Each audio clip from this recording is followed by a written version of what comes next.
Assalamualaikum warahmatullahi wabarakatuh. Alhamdulillah wa syukurillah wala haula wala quwata illa billah. Allahumma shalli wa sallim wa barik ala sayyidina Muhammad wa ala alihi wa ashabihi ajmain.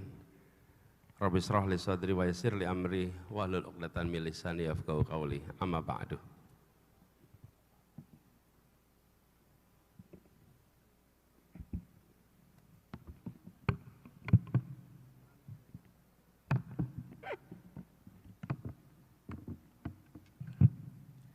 Yang saya hormati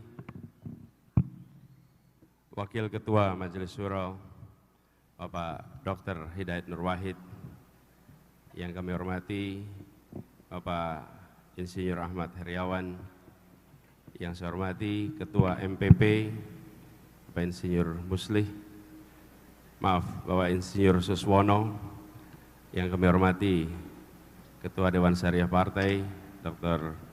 Kiai Haji Muslih Abdul Karim, yang kami hormati Presiden PKS Bapak Haji Ahmad Syaihu, Sekjen yang saya hormati Habib Abu Bakar Al-Habsyi, Bendahara Umum Bapak Haji Mahfud Abdurrahman, dan seluruh para kepala daerah, para anggota legislatif, Ketua DPW PKS Indonesia, dan seluruh keluarga besar PKS yang hadir bersama pada kesempatan hari ini.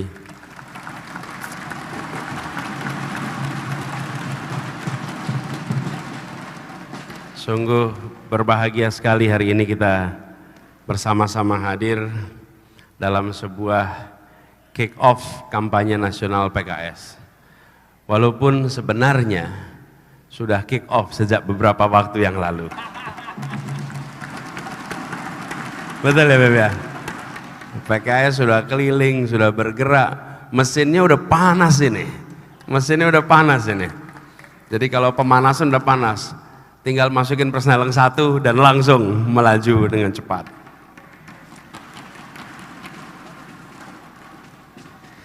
Jalan perjuangan pasti berbatu. Amin. Gitu ya. Amin. Sebab menang menanti di ujung jalan. Amin. Ikhtiar berjuang, amin nomor 1. Amin. Bersama PKS nomor 8 dan menang.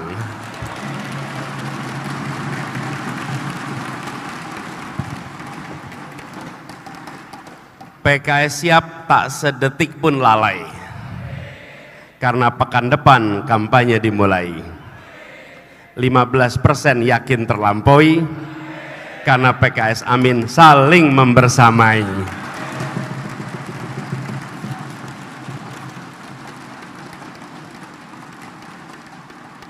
Pak Presiden, betul 15% Pak Sekjen ya? Kelihatannya terlampaui Pak Sekjen ini.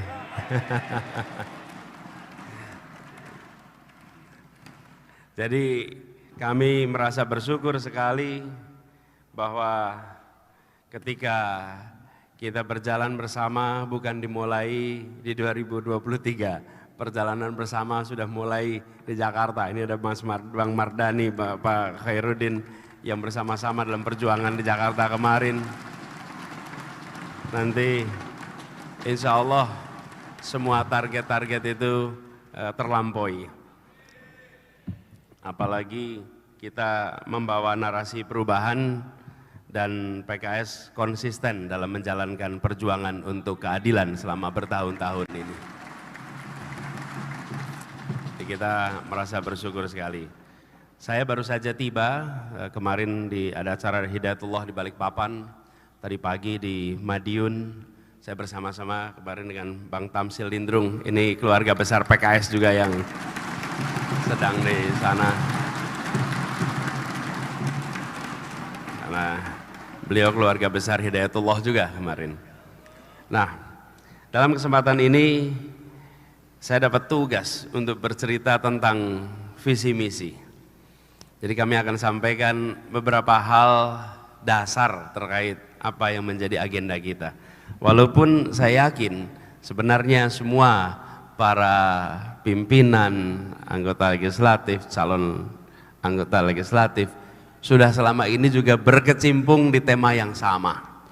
Jadi izinkan saya menyampaikan secara ringkas saja, secara terstruktur apa yang menjadi agenda bagi perjuangan kita bersama ke depan. Ini adalah sebuah ikhtiar untuk melakukan perubahan, dan kita sering menemukan pertanyaan tentang kenapa harus ada perubahan. Saya rasa ketika kita bicara perubahan yang menyangkut rumah tangga, yang menyangkut kondisi perekonomian, bagi sebagian yang sudah merasakan nikmatnya pembangunan, perubahan itu seperti sesuatu yang tidak diinginkan. Karena perubahan itu seakan-akan hanya menjadi agenda yang belum dapat, agenda yang termarginalkan. Tapi beberapa minggu ini kita menyaksikan kondisi kenegaraan yang mengalami keunikan-keunikan baru. Dan keunikan-keunikan baru itu membuat mereka yang sudah merasakan manfaat pembangunan mulai berpikir, ya betul, memang kita perlu perubahan di negeri ini. Jadi ketika kita berbicara lapangan pekerjaan yang lebih merata, maka mereka yang menganggur merasa, oh iya kami ingin lapangan pekerjaan lebih merata. Tapi mereka yang sudah kerja, kami pekerjaannya nyaman. Kita bicara tentang kebutuhan pokok yang lebih terjangkau, mereka yang makmur, yang mampu menjangkau, itu bukan hal yang kami merasa penting. Begitu juga dengan kesehatan, bicara tentang kesehatan, pendidikan. Tapi akhir-akhir ini mendadak ada kesadaran baru, kita perlu mengembalikan kewarasan dalam bernegara. Kita perlu mengembalikan perubahan untuk menjaga agar negeri ini tetap menjadi negara hukum, bukan negara kekuasaan. Dalam sebuah negara hukum, kekuasaan diatur oleh hukum. Dalam sebuah negara kekuasaan, kekuasaan itu mengatur hukum. Kita tidak ingin ini berbalik. Dan itulah yang hendak kita perjuangkan sama-sama. Jadi dalam kesempatan ini izinkan kami menyampaikan beberapa agenda, karena ada dimensi yang agak berbeda antara layar di iPad dan layar di sini. Jadi tolong jangan nyontek, lihat slide yang atas aja, slide yang bawah jangan dibaca dulu, walaupun kelihatan di sini. Ini ujian kejujuran Bapak Ibu. Padahal karena nyambung aja ini antara dimensinya iPad dengan dimensinya layar. Nah, visi kita adalah Indonesia adil makmur untuk semua. Jadi bukan hanya adil makmur, tapi adil makmur untuk semua. Karena kita merasakan bahwa ketika kita menyatakan adil makmur, seakan ketika angka makronya tercapai, agregatnya tercapai, seakan kita sudah makmur.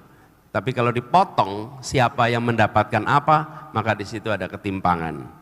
Nah, bagaimana gagasan yang dibawa? Kami membawa gagasan tentang perjalanan bangsa kita yang semula berada di dalam fase yang sangat mendasar. Kita telah berhasil menjadi satu bangsa di tahun 28. Ini jangan dianggap sepele, kesepakatan satu bangsa, karena kita menyepakati satu bahasa persatuan. Satu bahasa persatuan itu membuat pertemuan seperti ini tidak perlu penerjemah. Membuat rapat-rapat di DPR tidak perlu penerjemah. Dan membuat semua keputusan yang dibuat oleh pemerintah tidak perlu diterjemahkan menjadi dokumen dalam lintas bahasa.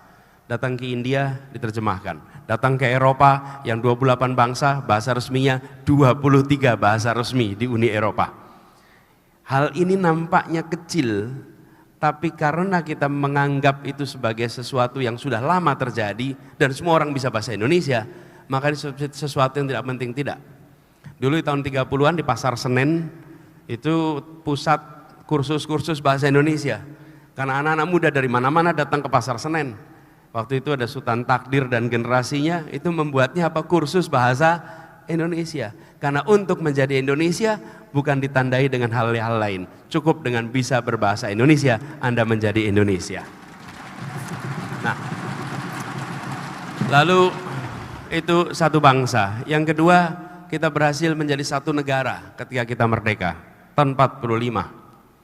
Tapi pada masa itu, masa perjuangan, sempat mengalami satu fase federasi, dan baru pada tahun 50 setelah mosi integral Natsir, maka kita menjadi satu negara kesatuan. Ini satu yang ketiga, satu NKRI.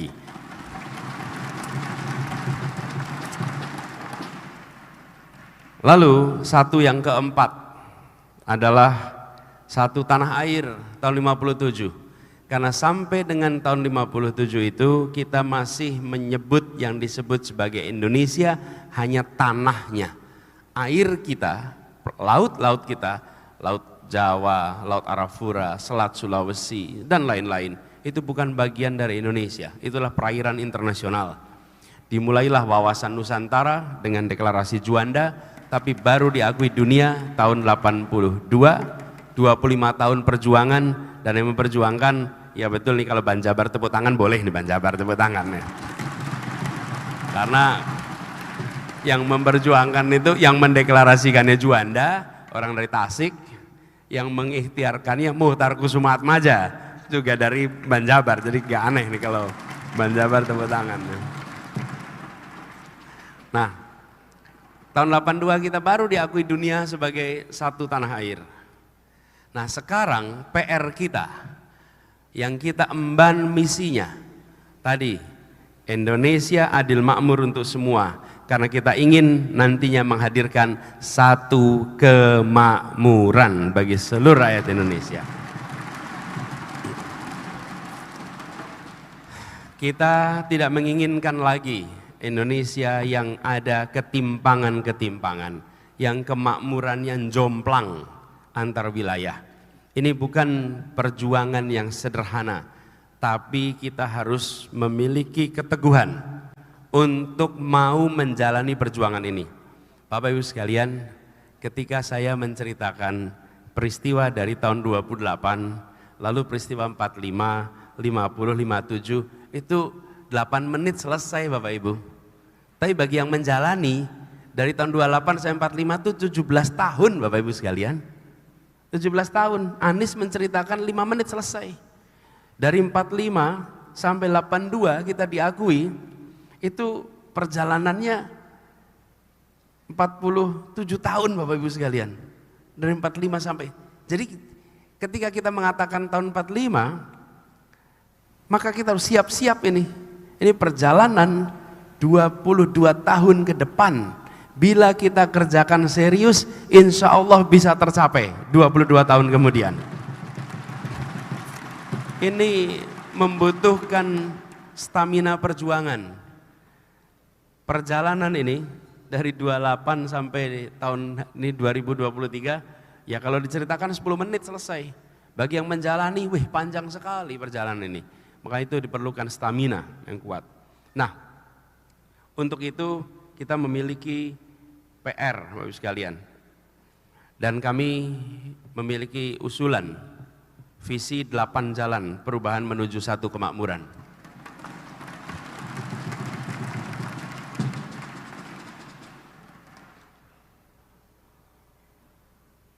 Oke, bagus, oke. Terima kasih sudah disesuaikan ukurannya. Jadi 8 jalan ini yang nanti kalau Bapak Ibu sekalian berkenan untuk bisa mendownload juga di dalam aplikasi Bapak Ibu semuanya. Saya barangkali tidak jelaskan satu persatu di sini, tapi ada 8 jalan kita untuk kita bisa meraih sama-sama satu kemakmuran itu. PKS nomornya berapa ya?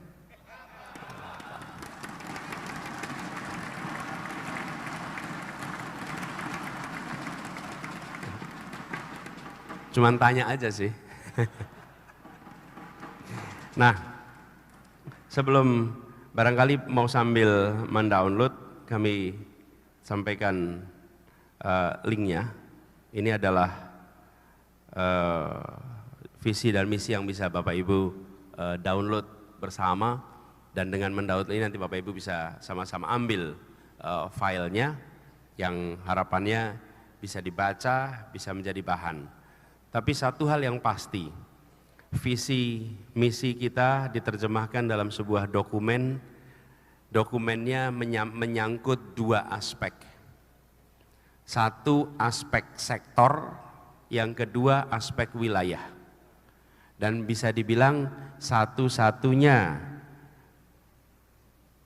dokumen visi misi yang menjelaskan rencana ke depan dengan pendekatan sektoral. Hanya visi misi yang kita susun.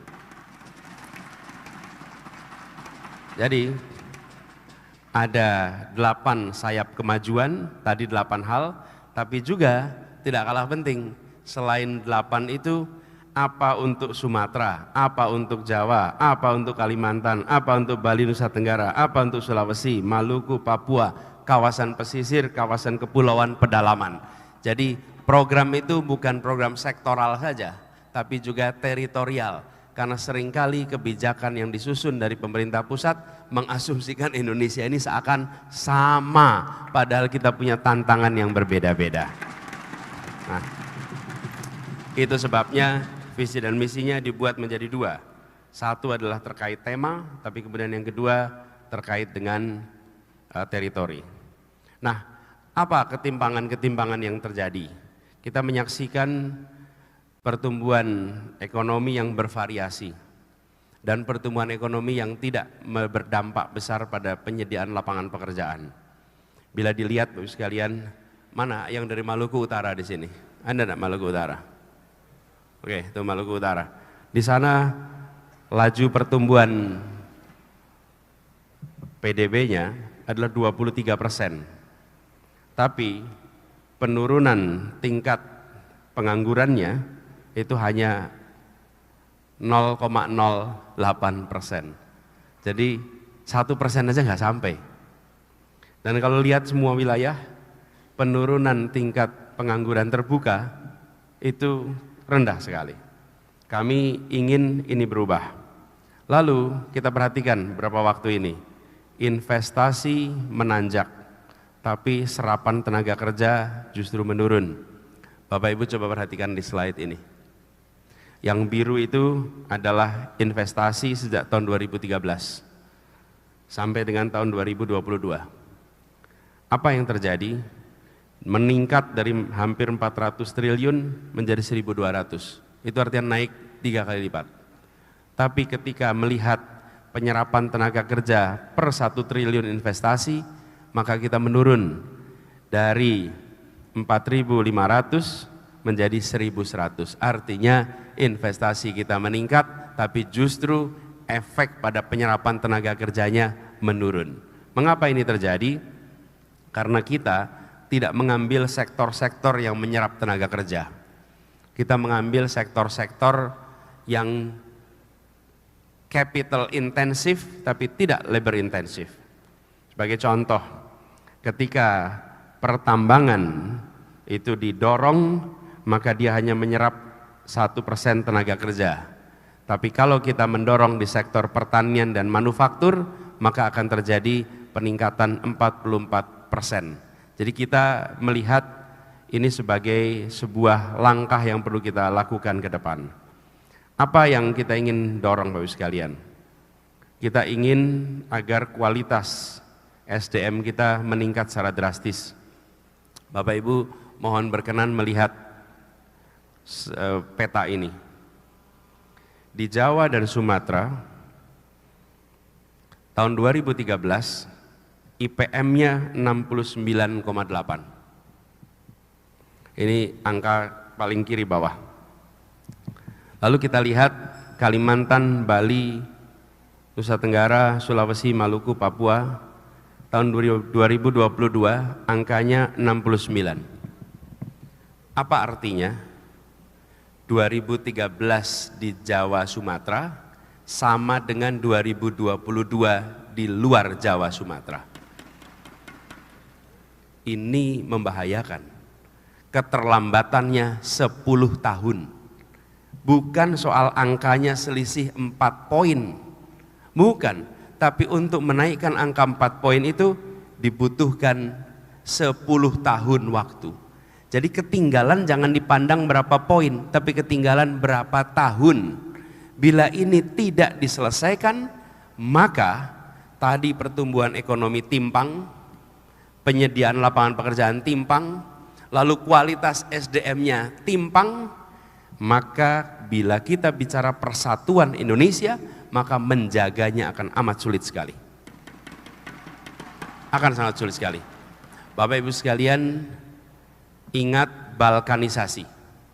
Balkanisasi itu di Yugoslavia, pecah menjadi 8 negara. Makedonia, Bosnia, kemudian Serbia, dan lain-lain. Yang kita ingat adalah konflik etnis. Konflik etnis itu di paling ujung. Sebelum itu, selama durasi waktu yang panjang, ketimpangan ekonomi yang kontras sekali. Ketimpangan lapangan pekerjaan yang kontras sekali. Dan ketika itu dibiarkan begitu saja, pemantiknya bisa apa saja, muncullah keretakan. Ini yang harus dijaga di Republik ini. Karena itu mengapa tadi saya sampaikan kita perlu satu kemakmuran supaya 4x1 yang sudah kita lewati tetap utuh sampai perjalanan Indonesia untuk waktu yang amat panjang. Karena menjaga persatuan itu ditopang dengan perasaan keadilan, perasaan kesetaraan. Sulit membangun persatuan dalam ketimpangan. Kalau ada sebuah negara yang bersatu dalam ketimpangan, kita pengen lihat contohnya. Nggak ada. Karena itu justru ketimpangan harus diselesaikan supaya kita bisa menjaga keutuhan dan supaya semua yang menjadi penduduk Indonesia merasakan kesempatan kemajuan yang sama. Nah, ini ilustrasi Bapak sekalian betapa selama ini masalah ketimpangan tidak menjadi agenda serius. Soal pemerataan tidak menjadi agenda serius. Karena itu ke depan kita akan melakukan perubahan, meluruskan paradigma untuk menghadirkan satu kemakmuran. Apa ini? Kita akan mencoba mengubah orientasinya dari orientasi pada pertumbuhan menjadi pertumbuhan, pemerataan, dan keberlanjutan, sehingga pemerataan menjadi faktor yang penting. Membesarkan kue itu baik dan perlu dan harus diteruskan, tapi memastikan kuenya terbagi dengan benar untuk semua itu tidak kalah penting. Dan membaginya dengan cara yang berkelanjutan membuat generasi masa depan masih bisa merasakan kue yang dibuat pada hari ini. Itulah sebabnya keberlanjutan menjadi penting. Yang kedua, pendekatan sektoral menjadi pendekatan sektoral dan teritorial yang tadi saya sampaikan. Yang ketiga, dari orientasi menyelesaikan proyek pemerintah menjadi menuntaskan persoalan yang senyatanya dihadapi oleh warga. Mindsetnya beda ini.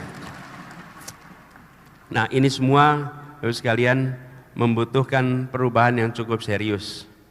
Disinilah kita melihat pentingnya untuk mengambil jalan perubahan. Karena kita ingin ada 4 pilar atau 4 ruang yang akan mengalami perubahan. Tentang manusianya, ruang hidupnya, interaksinya, institusinya. Dan di 4 ini kita berharap terjadi perubahan yang cukup serius dan mendasar. Bapak Ibu sekalian kami hormati, ini semua adalah bagian dari ikhtiar kita untuk melakukan perubahan terkait dengan bagaimana memeratakan. Lalu yang tidak kalah penting, kita ingin mengembalikan peran koperasi sebagai salah satu soko guru perekonomian Indonesia.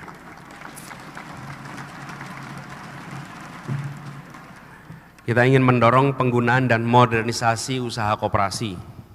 Kita ingin meningkatkan produktivitas pertanian dan kesejahteraan petani dengan penataan tata niaga melalui koperasi dan menghadirkan kebijakan afirmatif sektor atau jenis komoditas tertentu melalui usaha koperasi. Dari pengalaman kami juga ketika berada di Jakarta ini, saya bersama dengan istri Ibu Ferry ini waktu itu mengelola PKK, dan PKK di Jakarta banyak yang memiliki koperasi. Apa yang menarik? Kampung-kampung yang di situ ibu-ibunya membangun koperasi lewat PKK, mereka terhindar dari persoalan-persoalan pinjaman online. Tapi mereka yang tidak punya koperasi rata-rata bisa terjebak dengan mudah dengan pinjaman online karena mereka tidak punya infrastruktur penopang bagi mereka. Jadi koperasi ini khususnya di kawasan pertanian menjadi kebutuhan yang sangat urgen. Bahkan kalau kita saksikan di sekitar Bandung, di situ kita menyaksikan banyak sekali kegiatan-kegiatan peternakan yang berbasis koperasi yang bila didukung dengan serius dan bukan dikelola oleh pemerintah tapi dikelola oleh rakyat, tapi negara memfasilitasi, insya Allah koperasi-koperasi itu akan bisa maju berkembang sebagaimana kita berharap. Bahkan kami mencoba membuat terobosan ketika kampung akuarium itu dibangun kembali setelah digusur paksa di tahun 2016. Tahun 2022 terbangun kembali. Apa yang terjadi? Dulu kalau pemerintah membangun sebuah komplek rumah susun, maka pemerintah akan membentuk UPT. UPT-nya ada di situ, lalu UPT ini akan bekerja merawat gedungnya, menerima setoran yang sewa, dan semuanya dikerjakan oleh negara. Mulai dari kampung akuarium kita membuat sebuah eksperimen di mana negara bekerja sama dengan koperasi. Siapa anggota koperasinya? Semua yang tinggal dalam komplek kampung susun ini harus menjadi anggota koperasi. Koperasi itu yang merawat gedungnya, koperasi itu yang menjaga seluruh aktivitas, dan koperasi itu pula yang mengatur aktivitas di dalam kompleks rumah atau kampung susun akuarium. Negara hadir dengan memberikan kepercayaan kepada rakyat melalui koperasi untuk mengelola kegiatan yang ada di tempat itu. Dan ini pertama kali terjadi. Dan kemudian ketika kita membangun juga komplek rumah atau kampung susun di bekas warga Bukit Duri, pendekatannya juga dengan koperasi.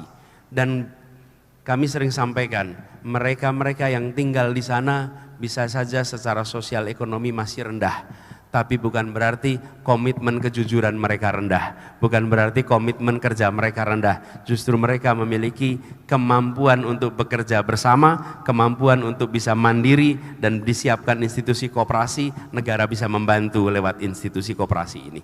Jadi ini bukan sesuatu yang baru mau dikerjakan. Ini sudah dilaksanakan, tapi kita berharap bisa mengembangkan bukan saja untuk pengelolaan sebuah rumah atau komplek perumahan, tapi juga untuk aktivitas-aktivitas yang lain.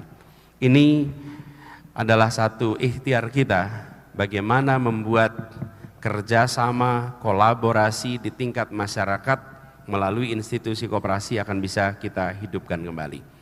Bapak Ibu sekalian saya hormati, dari apa yang kami sampaikan masih banyak sekali aspek yang sesungguhnya menjadi perhatian kita.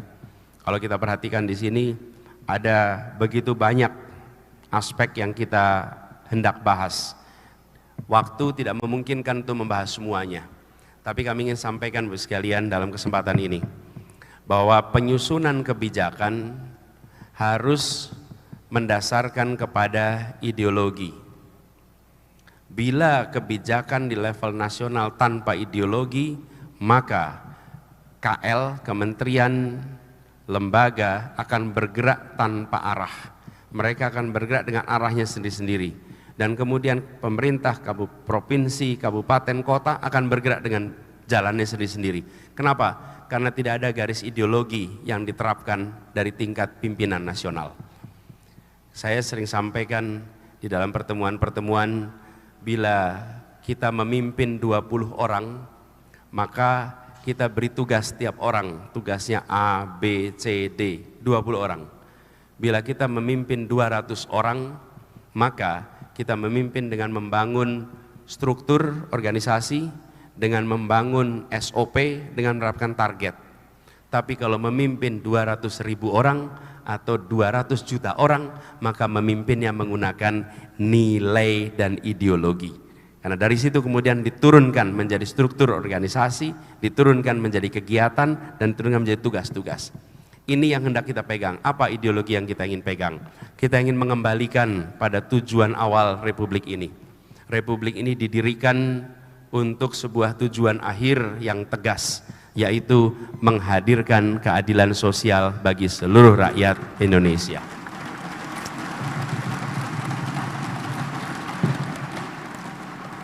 Maka terjemahannya adalah semua kebijakan yang hendak dibuat harus bisa menjawab pertanyaan sederhana. Apakah kebijakan ini membantu menghadirkan rasa keadilan? Dan kami coba terjemahkan itu dalam sebuah mantra yang sederhana. Membesarkan yang kecil tanpa mengecilkan yang besar. Sebuah gagasan yang kompleks harus diturunkan menjadi pesan yang sederhana, yang mudah dipahami. Sehingga ketika kita menyusun kebijakan-kebijakan, ada sebuah pegangan nilai, pegangan ideologi digunakan untuk kompas semua kebijakan yang disusun. Nah, ketika tidak ada pegangan itu Bapak Ibu sekalian, maka semua kekuatan, semua sumber daya akan bergerak dengan jalannya sendiri-sendiri. Itu nomor satu. Yang kedua, kami berencana untuk menurunkan, insyaallah bila amanah itu diberikan, maka diturunkan yang menjadi garis kebijakan nasional menjadi arah bagi tiap-tiap wilayah.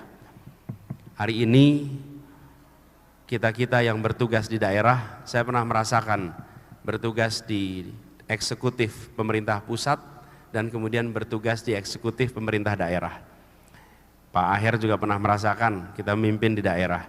Apa yang terjadi? Kalau Pak Aher ini membangun banyak sekolah baru, banyak ruang kelas baru yang itu beliau kerjakan ketika beliau memimpin di Jawa Barat, itu bukan karena ada instruksi dari pemerintah pusat. Betul ya Pak Aher? Tidak ada instruksi pemerintah pusat. Itu karena gubernurnya peduli untuk anak-anaknya bisa bersekolah.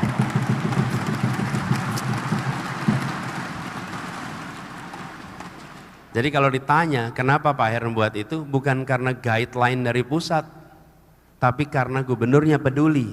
Jadi bila ada kepala daerah, wali kota, bupati, gubernur memikirkan kesehatan ibu hamil, memikirkan tentang bagaimana mengenolkan kematian ibu melahirkan, itu karena dia peduli, bukan karena ada guideline dari pusat. Kita harus mengubah ini, bahwa apa yang menjadi orientasi untuk menghadirkan keadilan, untuk memberikan kemakmuran yang merata, diturunkan menjadi target-target yang tiap provinsi, kabupaten, kota memiliki secara spesifik satu-satu.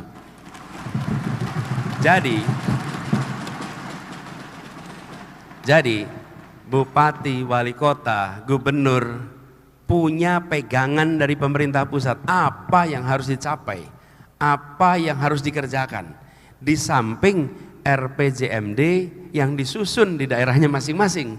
Tapi guideline itu, kenapa? Pemerintah pusat mengirimkan dana transfer yang banyak sekali, tapi dana transfer ini tidak diiringi dengan target dan indikator. Kalau itu, maka apa yang terjadi? Ketimpangan di mana-mana. Bayangkan ada sebuah wilayah, ini saya beri contoh, tidak saya sebut namanya, tapi nama kabupaten dan kotanya satu kata, sama. Kabupatennya mengalokasikan APBD-nya untuk pendidikan sekitar 80.000 per siswa per tahun. Okay? Kotanya mengalokasikan hampir 300.000 per siswa per tahun. Jomplang dalam satu wilayah yang sama.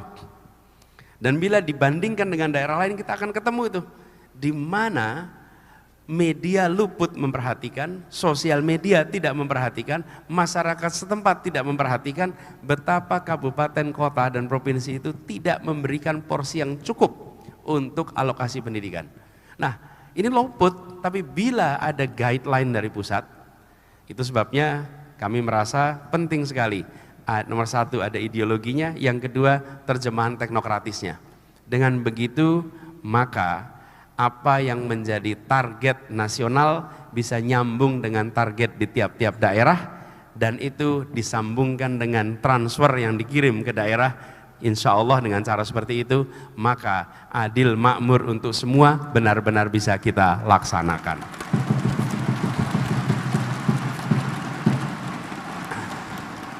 Yang ketiga adalah sistem delivery, Bapak Ibu sekalian. Ketika kita berada di dalam institusi birokrasi, maka kita menyaksikan siapapun yang terpilih melalui proses politik, apakah menjadi wali kota, menjadi bupati, menjadi gubernur, menjadi presiden, masuk ke birokrasi yang seluruh unsurnya adalah mereka yang sudah bekerja untuk pejabat politik yang bergenerasi-generasi juga. Karena itu diperlukan dokumen pegangan untuk menerjemahkan janji politik menjadi program, dari program menjadi kegiatan. Ini waktu itu kami kerjakan di Jakarta.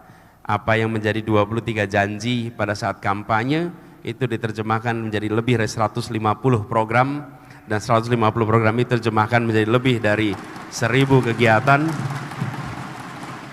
Dengan adanya sebuah badan yang kalau sekarang ada namanya KSP, ada namanya Sekretariat Negara, Sekretariat Kabinet. Mereka menerjemahkan janji politik menjadi dokumen untuk setiap institusi yang ada, menjadi program. Lalu dari program itu menjadi kegiatan. Dengan begitu janji yang dibuat masuk ke dalam proses birokrasi. Tapi bila janji yang dibuat tidak masuk proses birokrasi, yang paling kerepotan adalah ketika menjelang pemilu berikutnya. Ditagihin tuh janji-janji itu dan sulit menjadi kenyataan. Kenapa? Karena dia hilang di jalan. Kenapa hilang di jalan? Ya dia ditelan dengan proses birokrasi. Dan birokrasi itu dengan mudah sekali menelan semua program yang dijanjikan itu. Nah, kita bisa menyaksikan, coba aja dicek apa yang dijanjikan di periode-periode sebelumnya, bagaimana pelaksanaannya, hilang di jalan. Nah ini yang insya Allah hal ketiga yang ingin kita lakukan sama-sama untuk memastikan bahwa apa yang menjadi komitmen nantinya bisa menjadi kenyataan bagi seluruh rakyat Indonesia. Insya Allah amin. Bapak Ibu sekalian kami hormati, ini adalah garis besar program lalu terkait dengan materi untuk kita berdiskusi bersama. Kami sering menyampaikan kepada masyarakat dengan pesan yang sederhana, perubahan. Dan perubahan itu artinya kita bertanya ke masyarakat, apakah lapangan pekerjaan hari ini mudah atau sulit? Kalau jawabnya sulit, pertanyaan berikutnya, apakah mau diteruskan? Ya, jadi perlunya apa? Perubahan. Amin. Bukan bersosialisasi, tapi bertanya, apakah pupuk harganya murah atau mahal? Sulit atau mudah? Mau diteruskan? Tidak. Jadi perlunya apa? Perubahan. Kami sampaikan, mungkin kami tidak bisa menyelesaikan seluruh masalah, tapi yang pasti kami akan melakukan perubahan untuk perbaikan yang hari sekarang yang ada. Itu pasti. Demikian Bapak Ibu sekalian sebagai pengantar atas apa yang kami jadikan sebagai misi visi, mudah-mudahan menjadi bekal bagi kita semua. Sekaligus saya ingin menyampaikan terima kasih. Terima kasih kepada semua yang telah mengambil pilihan untuk berjuang, meneruskan tradisi perjuangan yang sudah ada di PKS sejak lama. Dan ketika kita bicara tentang keadilan, ngobrol dengan buruh, maka pasti jawabnya PKS yang paling menemani dalam perjuangan untuk keadilan di para buruh semuanya. Ini kita punya waktu sekitar 84 hari lagi ke depan. Ini kesempatan untuk kita lari sprint, insya Allah dengan kick off hari ini, maka ini putaran terakhir akan kita bisa raih dengan kemenangan untuk kita semua. Biiznillah, insya Allah. Terima kasih, kurang lebih mohon dimaafkan. Assalamualaikum warahmatullahi wabarakatuh.